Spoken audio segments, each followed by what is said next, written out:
another Sabbath school.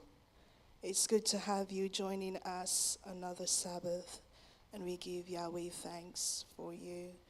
And I pray that as you continue to follow us online, as you continue to study with us, then of course your light will shine in every dark areas. And then the Bible also tells us that if we study the word, then we would be in a good position that when that old dragon comes, remember what Yahweh, Yahshua did?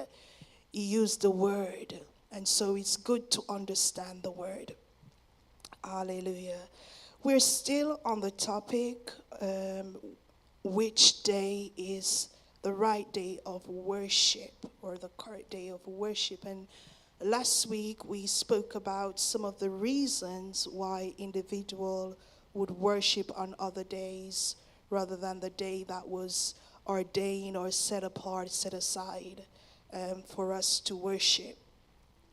And so we look at, and one of those reasons we mentioned last week was that some people argue or debate that the Joshua's long day was one of the reason why Saturday has changed to Sunday, and then Sunday is then the right day of worship, and that was very much so incorrect. And we look at that at length last week, and so I hope that you learned something from that. Another interesting reason is that time can be gained or lost. So none of us are sure, no one is really sure about which day is the correct day of worship. And that is what we will look into today, as time actually lost, or can lose in time, or is it possible to lose time or gain time? And so we're going to look at that in depth this afternoon, as to verify or to justify or to prove rather that time cannot be lost or gained. Why you could come with that conclusion to say that the Sabbath has been changed because we lost time or we gained time. So the cycle remains the same from creation. The 7-day cycle still remains the same.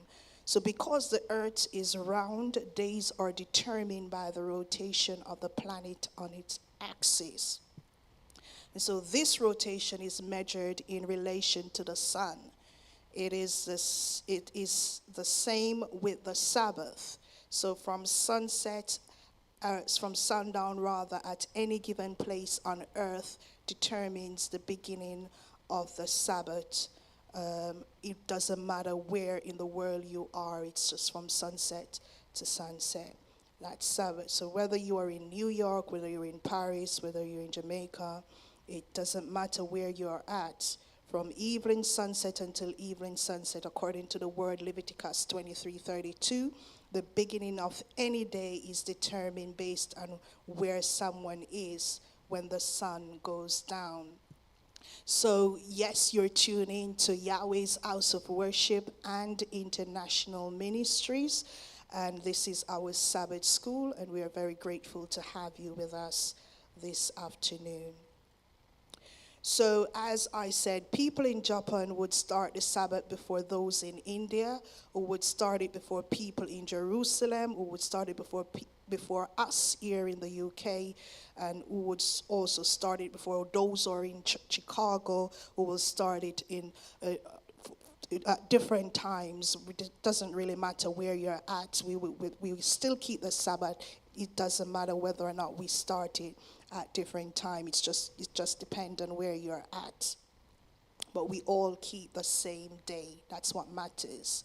All keep the same day. So do not be confused by people who say that traveling around the world can causes one to gain or to lose a day.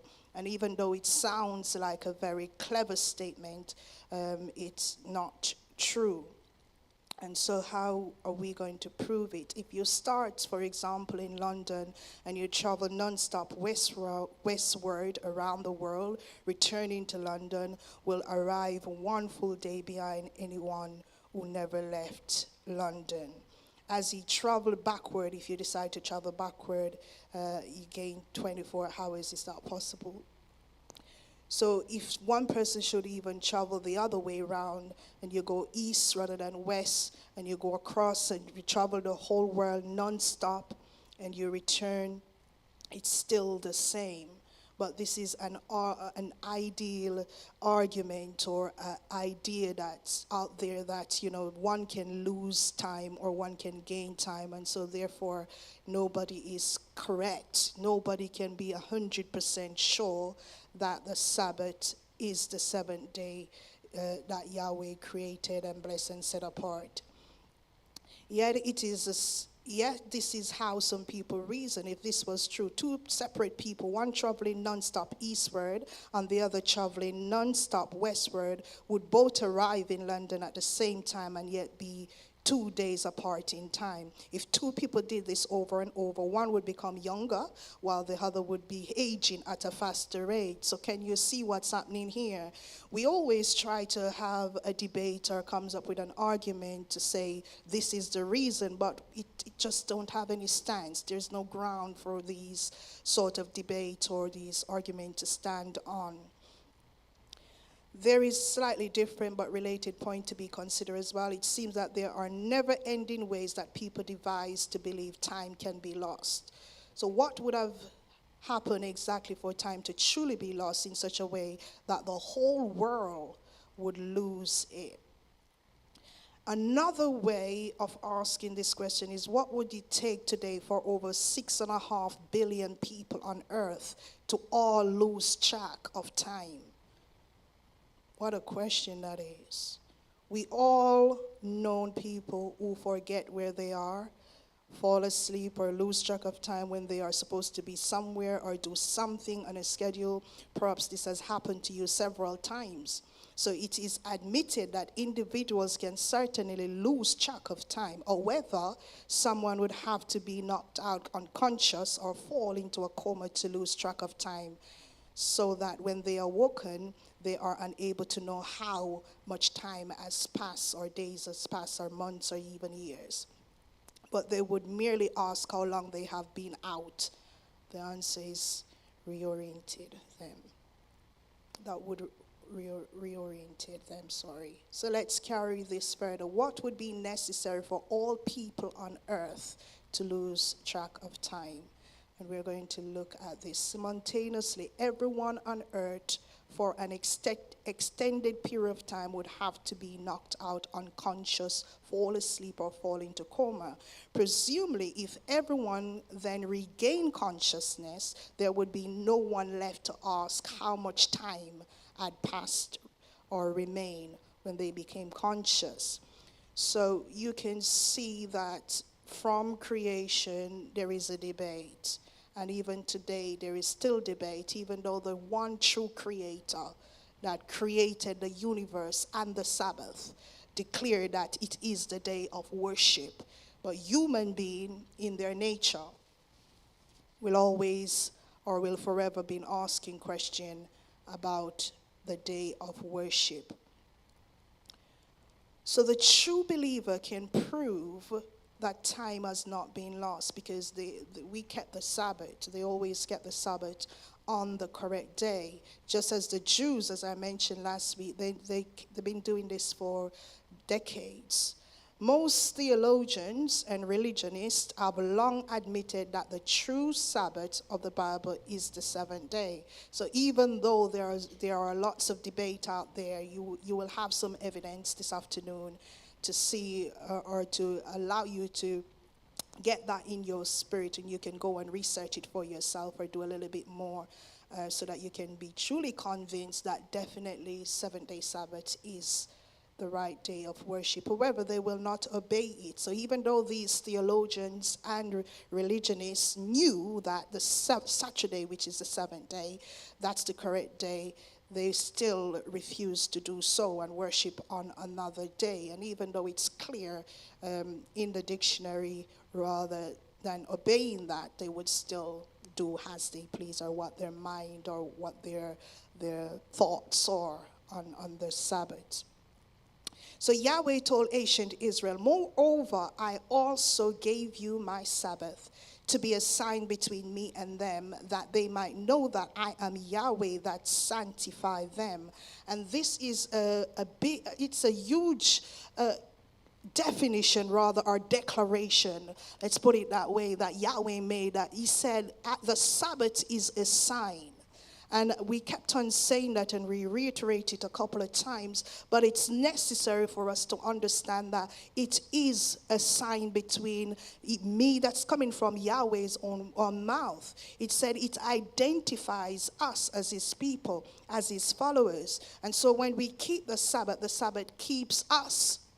It is the Sabbath that has kept Israel over time. And so we saw in the back in the days in ADs, decrees and death sentence has been continued over the years, because people, the true believers, believed and decided that comes what may, they will not stop keeping the Sabbath. And even though they were threatened, persecuted, they still carried on doing it, because they said, I rather to Peter, rather, I rather to be obedient to Yahweh than to be obedient to man. And so they would still carry on keeping the Sabbath. So Yahshua himself kept the Sabbath. A believer is one who follows. And if we are a follower of Yahshua, then we should be following him in every single thing. Not just want to be healing people, not just want to be asking for things or seeing miracle signs and wonders. We should be doing every single thing Yahshua does. And Yahshua is a Sabbath keeper, so therefore we all should be Sabbath keepers. Hallelujah. So his example was Sabbath observance. Therefore, for 2,000 years in the New Testament church,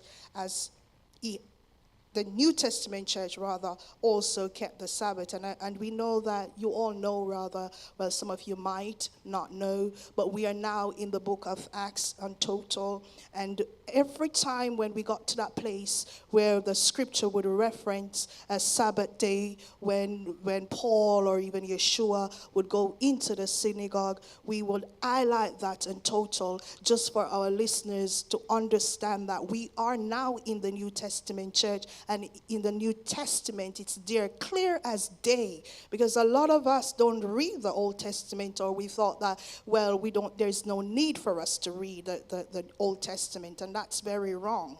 We should be able to understand the whole Testament, because it gives you a better understanding when you get into the New Testament. So yes, we highlight that a lot on total on a Wednesday night. So if you're following us on the Sabbath only, you can follow us. We are there on Wednesday night as well. So what about the important question that has been asked about the calendar? Because, and I'm going to ask Brother David to put those visual up for me, please, the two calendar. This is another question or another debate, why the time has been lost or time has been gained. So there is no accuracy in regards to Sabbath keeping, because we do not know. So last week we looked, as I said, at the Joshua long day. Now we're looking at people saying that, well, if you travel around the world, again, they're saying that because the calendar was changed, then again that could have an impact, and the 7-day cycle would be not as accurate, or it would be the case that they kept the 7th day rather than the Sunday, which they call the 7th day, rather than Saturday, the 7th day that Yahweh declared that's the day we should worship. So as you look on your screen, what about the important question that was asked about the calendar? There are two important changes, actually. One change that occurred in 2 stages. So it's one, but it just takes place in 2 stages. These stages are acknowledged, but what were the natures of this change? Did they affect the weekly cycle? They did not. Neither of the 2 changes affect the days of the week.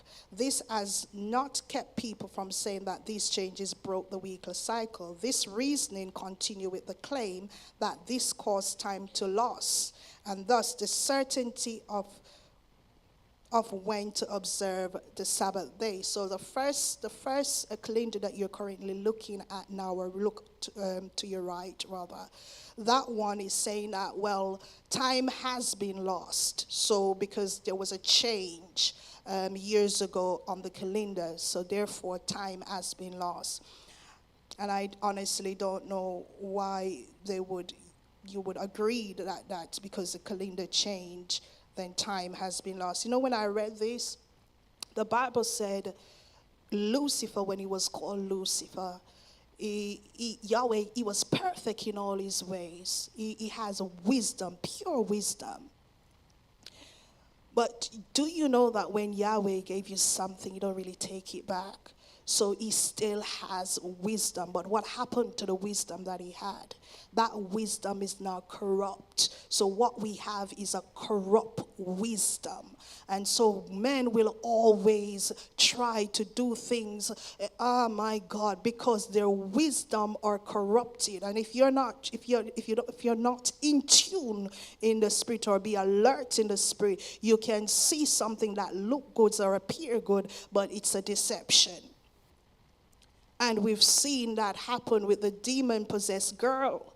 And if Paul did not have that spirit of discernment to see what was happening, you would have thought that was a paradox, the enemy supporting something of Yahweh. And that's not possible. Now the wisdom of Satan was corrupt. And so because it's corrupt, his followers will also have corrupt wisdom. And it will appear to be true. But it's not true. So some understanding of history is required for us to understand. And I know that I'm going a bit in history this morning, but it's necessary for us to understand. Most are unfamiliar with the fact that today's calendar is called the Gregorian calendar, or that of the Julian calendar precede it. So most are familiar with the famous Roman Emperor Julius Caesar. He devised the first Roman calendar called the Julian calendar. Our month of July still carries the stamp of his name. His calendar dated from 45 BC and continued to AD 1582, spanning over 16 centuries. A Greek astronomer named Socinus, if I pronounced it correctly, calculated the calendar in 46 BC, which Caesar adopted. The first change to the calendar occurred in 1582 and was decreed by Pope Gregory XIII in 1572 to 1585. From this point, the calendar has been known as the Gregorian calendar. 160 years later, in 1952, another change was made. Both involve dropping days from the calendar to correct the previous errors in construction and computation. So what had caused that problem? Over the centuries, astronomers had come to greater precision in understanding how to compute and devise a more exact solar calendar. The Julian calendar lacked this precision. It was based on the belief that a solar year was exactly 365 days long. Hence, the calendar added one extra day every 4 years to the month of February.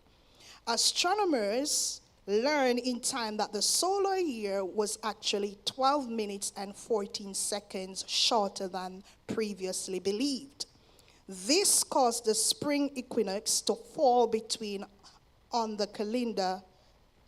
fall backwards on the calendar until it eventually fell on March 11 instead of March 21. This required the 10 days to be dropped from the calendar. So bear in mind that the days were dropped from the month October 1582, but not from the week. So those days was dropped from the month and not the week, as you can see on your screen. So the first week of October went from Thursday, October 4th, to Friday, October 15. The two Sabbaths on either side of this change were still 7 days, as you can see. So the Sabbath remained unaffected despite the change. It did not affect the 7-day cycle. The weekly cycle was not broken, in other words, because it was the Catholic who made the change. It is they who possesses the best historical record of how they did this, and this is something coming from them. The official change took place in Italy, Spain, and Portugal. Apparently, there was much debate, as we still have now, about how and when to make the change. Notice the following two quotes. Thus, every imaginable proposition was made. Only one idea was never mentioned, the abandonment of the 7-day week. And that's from the Catholic Encyclopedia, volume 11. Also, it is to be noted that in Christian period, the order of days of the week has never been interrupted. Another quote, thus when Gregory XIII reformed the calendar in 1582, Thursday the 4th of October was followed by Friday the 15th of October. So in England in 1952, Wednesday the 2nd of September was followed by Thursday the 14th of September. And you can get this information if you look up the Catholic Encyclopedia, volume 3. As stated, two changes occurred to the calendar that were really one change in two stages. When Pope Gregory decreed the change, the British would not comply. They retained the old Julian calendar until 1752, thus remaining 10 days behind the newly established Gregorian calendar. Obviously, Sabbath keeping remained undisturbed in British area for those 170 years. The British finally determined to make the change. With the passing of 170 years came in addition drift in the calendar of one or more day. Now it became necessary to drop 11 days to catch up with the spring equinox instead of the previous 10. The change was effected in September of 1752. Instead of dropping 10 days between Thursday and Friday, as in 1582, the British chose to drop 11 days between Wednesday and Thursday. So if you look at the next diagram, that will explain that for you, or the next calendar rather. Once again, Sabbath keeping continued undisturbed during the 7-day period spanning the change. Actually, there was even a third stage to the calendar changes, which I'm going to describe below. So the Russian refused to make change until 1907. Their calendar had now fallen 13 days behind everyone else. So it was not until 1907 that they synchronized with the rest of the world by dropping 13 days from their calendar. Before and after this change, Sabbath keeping in Russia observed the same day that Sabbath keepers everywhere else in the world observe. Certainly, the same practice applied to all Sunday keepers. So everybody would still keep their Sunday, but they argued about the Sabbath, but everybody would also keep the Sabbath. So no one can dispute this fact. So the view from scientists, historians, and astronomers, have you ever asked yourself this question? Where did the year come from, or month, days, or week? So let's look at those. What is it? What is a year? Men determine that it is the exact amount of time necessary for the earth to revolve around the sun one time. Astronomers and scientists were able to determine the length of a year through precise mathematical computation. Their calculation cannot be disputed. So what about a month? The same time is true. The word month is a shorter version of month, which is mooth. Men determine that it is the exact amount of time necessary for the moon to orbit or revolve around the earth. Astronomers and scientists were able to determine the length of a month through precise mathematical computation. Their calculation, again, cannot be disputed. What about day? The same time is true, so men determine that it is exact amount of time necessary for the earth to rotate on its axis one time. So astronomers, scientists were able to determine the length of a day through precise mathematical computation. None of the above calculation required a revelation from Yah. All of the calculation could be performed by men. They cannot be interpreted otherwise. The evidence has long been established. Now consider who determined that a week contains 7 days. Is it scientists determined that a week, the weekly cycle? Was it astronomers, mathematicians, historian, pope, or other religious authority? Not really. What exactly mathematical computation would have gained men to, let's read it again. What exact mathematical computation would have guided men to a 7-day conclusion for the length of a week in the same way that the year, month, and day were derived? So astronomer, mathematician have nothing to do with the length of a week. So why does the week have 5 days then? Why didn't it have 5 days or 6 or 8 or 10 or however many? The question is of why the 7-day week has already loomed before all men. The only correct answer to this question is that Yahweh divinely revealed the week to mankind. No other solution fits the 7-day weekly cycle. It is universal, accepted around the world. So many experts have spoken about the unbroken continuity of the weekly cycle from creation. Their testimony represents its own towering authority, attesting to the sanctity and divine origin of the 7-day week. So saying that to say this, even though there are lots of debate about the 7-day Sabbath, Yahweh declared it, and men, astronomers, mathematicians, all of them tried it, tested it, and it is exactly the 7-day cycle, remained the same, never changed. So there you go. You heard Yahweh's word. You've seen it, you read it, and now you have seen those who in their profession agree with what has been said. And I'm just going to close with a few quotations from some of these professionals. So the week is a period of 7 days. It has been employed from time immemorial in almost all Eastern countries, and that's the Encyclopedia Britannica.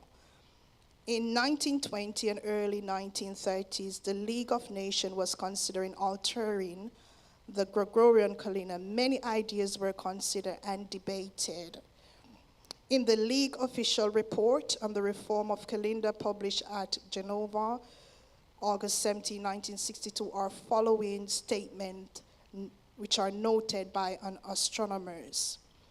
And these are some of what was said by these astronomers. The week has been followed for thousands of years and therefore has been hallowed by immemorial use. I have also hesitated to suggest breaking the continuity of the week, which is without a doubt the most ancient scientific institution bequeathed to us antiquity. And I'll read the last one. There has been no change in our calendar in the past centuries that has affected in any way the cycle of the week. And this is Dr. James Robertson, Director of the American YHWRIM's Navy Department, USA. I hope that you have some idea or a better understanding of us keeping the seventh day and not agreeing that because time can be lost or time can be gained, we're not 100% sure, or even take on the claim that because we have Jacob's long day, which many are saying are 2 days. That's not 2 days. That was just 1 48-hour day Yahweh decided to give on that particular day. And Yahweh is Yahweh. He's the one can choose and change anything. But that day, he decided that he wants one day to be 48 hours. So again, none of these claims can stand. We can see from the word and we can see from professionals that the 7-day weekly cycle has not been changed. It remained the same. So I hope you have been blessed this afternoon by that word, and then we will move into the next section. Last week, this was part 1 and 2 from last week's lesson, and I hope that it's much clearer to you now as to why we should keep the 7-day Sabbath. Thank you so much for joining us, and we will be going into our main service in the next couple of minutes. Please stay or remain online or join us again when we come back live. We will be very grateful to have you. Please like, share, and we are expecting you to send us some questions. Please, we've been doing this for a while. We haven't got any question yet, or unless you're just a good student that understand everything that I've taught you. So, but that would be good. But we'd love, even if you understood something, or it's clearer to you, or you didn't understand something and you get to know it now, or you already knew it, but it's still interesting to listen to it again. It doesn't matter. Please just send us something so that we be encouraged by you, letting us know that you're enjoying the Sabbath school and you're also learning something from it. And if you've got a question, we'll be more than happy to answer those questions. Thank you so much. Shalom.